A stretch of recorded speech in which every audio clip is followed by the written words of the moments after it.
What's going on, Swoopers? Welcome back to another episode of Swoop Luke. In this episode, we'll be looking at the AFLW semi-final against the Kangaroos and a wrap-up of the AFLW season. So, let's roll the intro, get straight into it.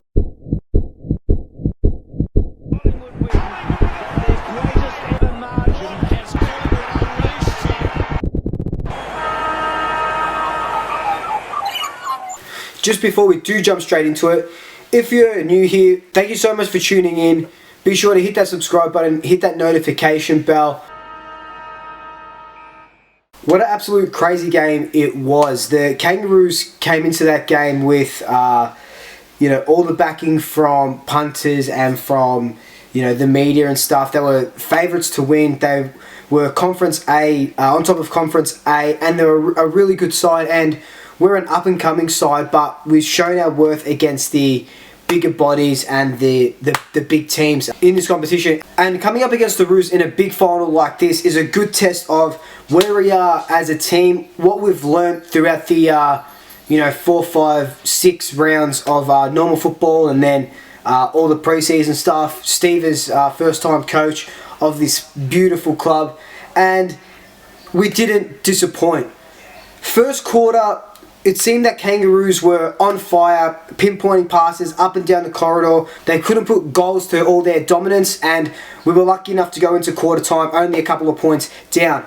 The second quarter is where we strutted our stuff. 3 really good goals as well to the Kangaroos, 2 goals. But the third quarter is when we kind of dropped off a little bit. It seemed that we were trying to protect our 10-point lead and defending more than we were attacking. And it's a bit of a double-edged sword, do you try and defend your lead, even though it's still pretty early in the game, but do you try and defend your lead, or do you try and put more score on the board? And you kind of want to do 2 of the same, but the Kangaroos are a really great team, and we were just defending too much, trying to defend that lead too much, and the Kangaroos just ran over the top of us in that third quarter, kicked 2 goals of their own, left us goalless. It all came down to the last quarter. The Roos kicked the first goal. Membry went back with about 9.5 minutes left, slotted her 10th straight goal without missing, and her 7th goal for the season. And it was just a frantic 7-8 minutes. Think of the Collingwood men's and GWS preliminary final last year, where it was just all of us for the last 8 or so minutes, peppering the goals but not being able to put goals on the board. That's pretty much what it was against the Roos the other day. To our disappointment and frustration, we went down by 2 points, and Collingwood's making it a habit now to lose finals by less than a goal. Grand final, prelim against the Giants, and now this one against the Roos. I don't even know if we can say let's hope it can turn around this year, because who knows if we're going to be playing football anymore this year. But it was just heartbreaking to see the girls like that. Heartbreaking to lose by less than a goal after such an amazing season. But I'm so utterly proud of the performance that they put up. I really liked our entire midfield today. I think everyone lifted, except for that third term. Lambert had a good game. Benici, Davey, Rowe, Kiochi. I can go and name every single girl in that team. Just had a really good game. I like that we took the game on when we had the opportunity. I just really liked our fight, especially in the second quarter, to kick 3 goals in the second quarter, and our fourth quarter to fight our way back. Ultimately, not winning, but just to see the fight and the passion from the girls was second to none. A couple of umpiring decisions didn't go our way when they really should have. If you watched my Instagram at Swoop Luke, you would have seen my reaction to a 50-metre penalty that wasn't given to Chloe while she was right on the 50. Would have been a sure goal. Umpires don't want to make the big calls during the big games, which is just classic, AFL, classic umpiring, which is a bit bullshit.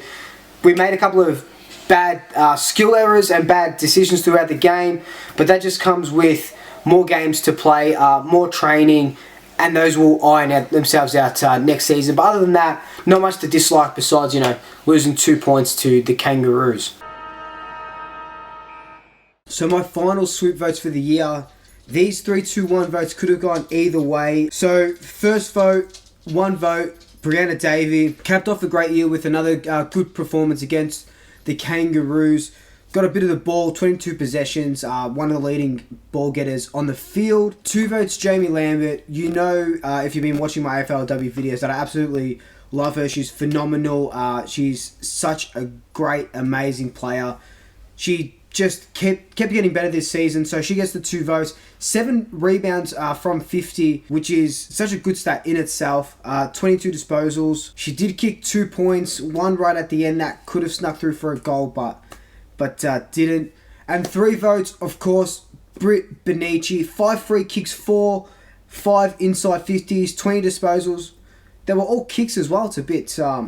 I haven't seen one of those stats in a while. But she gets the 3 votes. She was everywhere, and it's just caps off her amazing second half to the season.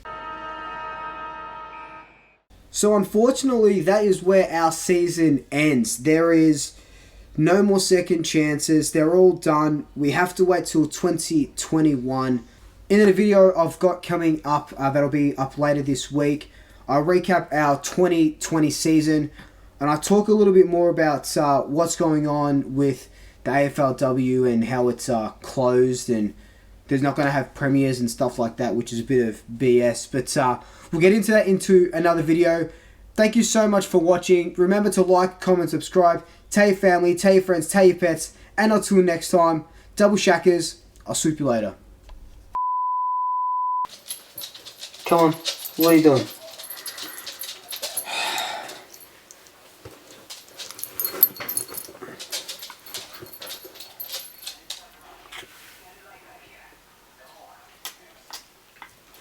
Alright, go back to sleep, you jackasses. Oh my god, what am I saying? To Richmond's, oh my god, I am fucking losing my mind.